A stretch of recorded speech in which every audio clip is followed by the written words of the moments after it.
Matindi sa isang formal press briefing ng Office of the Presidential Communications Office, yung Office ng Presidential Communications PCO, ay talagang inungkat talagang inungkat.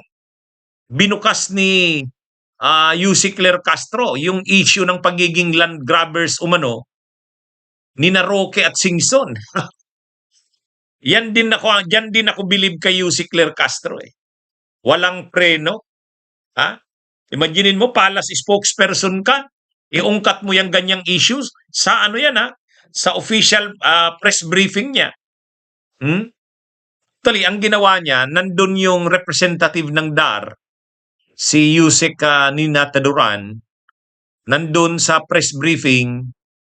So, inungkat niya ni Yussi Claire Castro. Ano bang totoo dito sa issue tungkol kay yung napag-usapan, yung tungkol nga dito kay Harry Roque at Singson. O ngayon, talagang sinabi mismo nung DAR na mayroon ngang mga balibalita na mayroong mga land grabbing na kaso, hindi nga lang daw sa Mariveles, hindi nga lang daw sa Bataan, kundi maging sa Ilocos. Oh.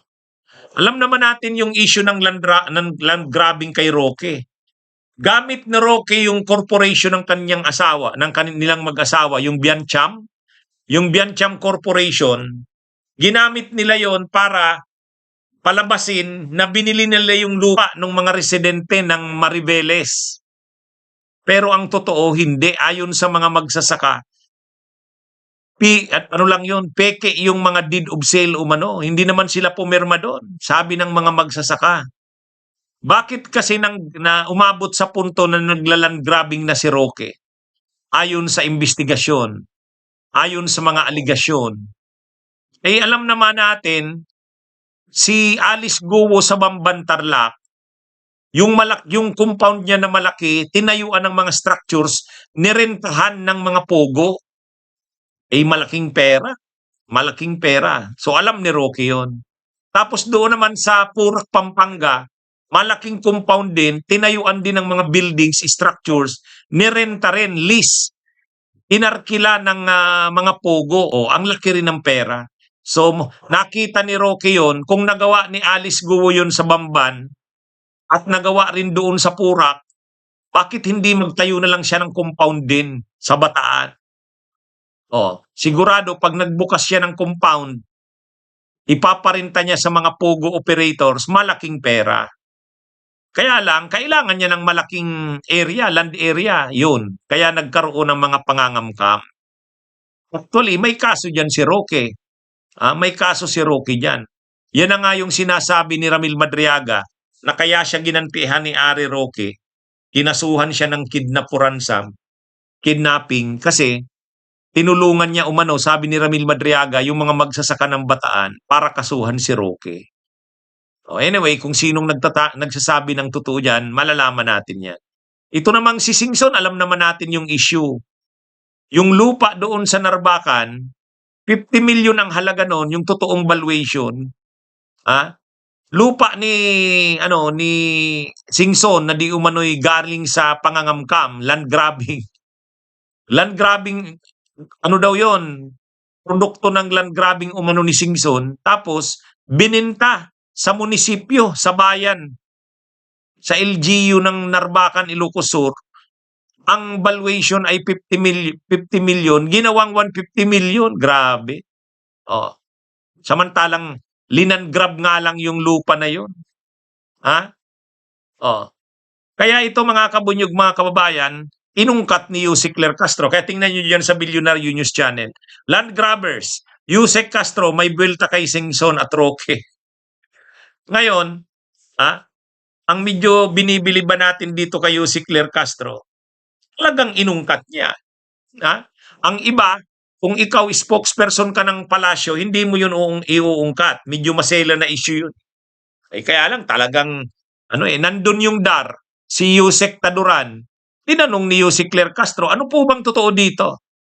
Oh, sabi ni Taduran, ni Yusek Taduran, Nina Taduran, mayroon nga kaming mga bali-balitang ganyan, pero ano yan, hindi lang yan sa Bataan, kundi pati daw sa ibang lugar. O ngayon, ah, ang sabi ni Yusek Claire Castro, inungkat ko lang naman ito kasi kung mayroon man tayong mga kababayan na kinakamkaman ng lupa ay magpaabot sa DAR. Oh. Tapos pinaliwanag ng DAR kung ano yung procedure. Anyway, mga kabunyog, mga kababayan, itong si Roque talaga, ano?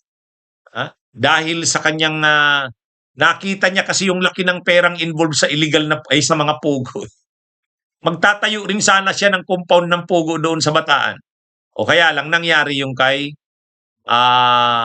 Bamban Mayor Alice Guo na expose yun ngayon.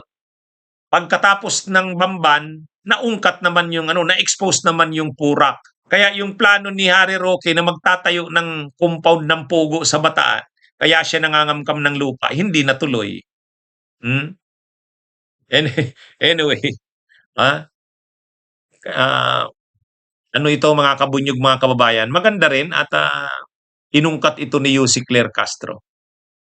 Kaya si Harry Roque, ayaw nang umuwi yan sa Pilipinas kasi ang mga haharapin niyang kaso mabibigat.